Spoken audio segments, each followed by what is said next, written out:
Well, since now is the perfect time to transition into the national team, since you brought it up, um, you and I see the game relatively in the same way, Eddie. We've always talked about players who should go, what players need to be successful at the next level, what players need to be successful at the international level.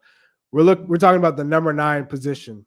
Both you and I once wore the 9 for the US. We know what it takes. I think we're both different types of players than your average 9. What does the US need now? Who is the guy, do you think, that should be starting for the U.S. men's national team come Qatar in the World Cup? I mean, it's tough because, like you said, the nines are different than when we were. I always tell people, it's funny you say this, and no disrespect to the current players right now. They're all talented in their own ways.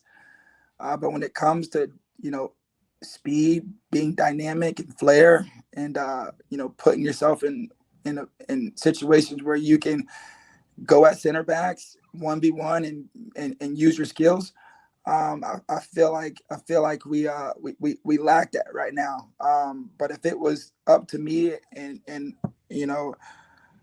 first game of the World Cup for me, and I said something earlier on with Heath when he mentioned about the most natural goal scorer that he's ever seen, and I kind of took offense to that. Oh yeah, I did too. I think, but anybody that's seen the game, but knows that ain't true. I was outspoken. I went to Heath right away. And I know it comes with you get a lot of backlash. But for me, I'd say the young guy.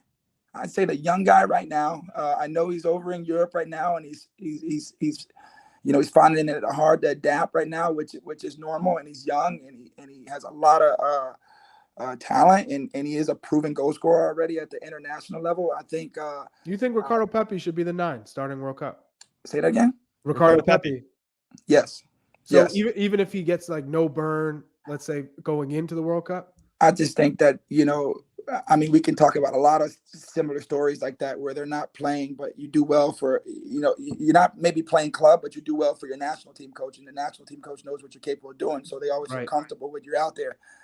I feel like the boy has all the goods. He has all the goods. He does well. He's an opportunist. He makes the most of his opportunities. I think sometimes in some of those games we could have been a little more patient. Now, Eddie, I'm going to jump in and say I like the Ricardo Pepi pick. I think that he does provide some dimensions. With regard to Ricardo Pepi, are you surprised, Heath, that was his selection? A little bit when I think about, and obviously we had a debate and a discussion about Ricardo Pepi when he scored, and there was things about his game that you and I have talked about, Jimmy, which is like, even when he's not scoring, he still tends to make players around him better. Now, I think we have an issue with getting him involved and getting any of our 9s involved. But when I think about one that I trust the most, I still think about Ricardo Pepi being the guy. Now, it's hard to think about 6 months from now, because I imagine a world in which Ricardo Pepi is in a better circumstance than he is now, which is not playing at all, not even coming off the bench on his team. But I'm not surprised with that, because I don't know, maybe Charlie feels differently, but I do see somebody who is impactful in every match that he plays, even if he's not scoring. Yeah, so I do see that. My thing is, you can't go at this age for that long of a time not developing, because he's still young. It's if Eddie's in his late 20s, 30s, and he's not playing at his club, you know what you're gonna get. He's had that experience. He's done growing and maturing and understanding how to get the most out of matches. Ricardo Pepi is still growing. He hasn't had that experience yet. So he still needs the 6 months of playing time heading into a World Cup to make sure that he's fit and sharp before playing, because I don't think Gregg Berhalter will call on him if he's not playing. I think at this stage it's not the case. And to go on to Europe, I'm really interested to see what Eddie thinks about Jordan Pifuk, because the man scoring goals for fun, but I think he lacks the athleticism that you're talking about. So Eddie, actually, before you jump in, and you can bring in Jordan Pifuk in your answer, but I wonder what you want to see from the number 9. Is it strictly running the channels to create space potentially between the midfield and back line for our wingers to get in there and do their thing?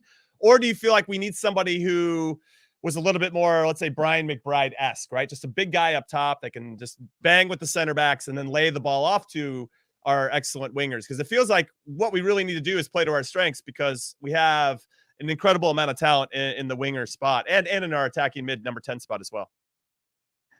No, Jimmy, you're right. That's for me, I think a combination of everything. Someone who has all the goods.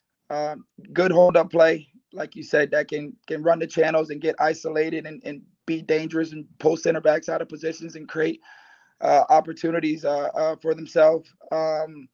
But just a goal scorer, like Heath was saying, a natural goal scorer, that has a combination of everything, that can, create goals on their own. I know a lot of those games were relying on, balls into the box, service, when we play against teams that are organized in the back and that are big center backs, those crosses aren't going to be as effective, but can we find someone that can, get on the half turn, face defenders, create space for themselves and get shots off, Dempsey wasn't the most dynamic either, but when he played up there, as the 9, he did a good job of dropping deep and getting turn and combining with the the other striking partner and scoring goals and being effective and unbalancing those center backs and open up spaces to play balls in behind to the wingers to cross balls in the box. I just think we need more variety in our 9. I just think right now it's just if and I'm not taking anything away from the player, because for me, when you say the 9, he's proven statistically to probably be the best we've ever had, Brian McBride. I feel like that's what we have, and it's time to change that 9 and what it looks like. Well, you did that, and then I did that. Yeah, I did it. We did it, but they saw glimpses of it. It was little glimpses of it, but I just feel like the young boy has it, and then just give him more of an opportunity to play, and like you said, he's not playing in Europe right now, but he's still young and it just has so much upside. But for me, if I was picking a team, I just go off. I'm really big on like how players do for their coaches. He's Gregg Berhalter has given him a chance. He's done really, really well. He's found himself in a situation where he started out really, really slow. He's having a hard time adjusting. But I still feel like that doesn't take away. There's many situations from players around the world and national teams where things aren't going well for them in club, but the coach knows what they can do and trust them when out on the field. They still find a way to know how to perform and play in that system. And I feel like that's what the young boy does.